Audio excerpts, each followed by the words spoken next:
Hi, Oakville. We're here with your April stats update to make sense of this market, as we know it can be confusing. There's so many different articles and news sources out there that are portraying the stats with different ways and looking at it from different angles, with it be comparing it month over month, year over year. So let's just make this real straightforward and simple for you so you can get a good idea of what the market is doing right now, whether you're buying, selling, or investing. Let's kick it off with detached homes. If you look at the detached home segment, you're going to find that home prices went up about 2.8% last month.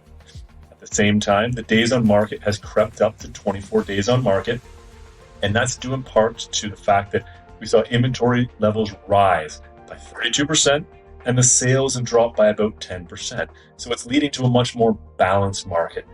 Now, if we look at the townhouse side of things, we're seeing that prices went up just over 2%, about 2.1% in the month of April, and their days on market is pushing 25 days. Now, overall, their inventory levels saw a 52% increase, with sales down about 3%.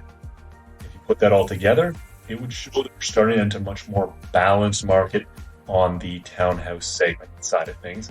And potentially, this could very well lead to more of a buyer's market, because there's definitely a much more larger buildup of inventory in the townhouse side of things. The apartments have seen prices trend up once again. So 2 months in a row now, they've gained another 1.8%.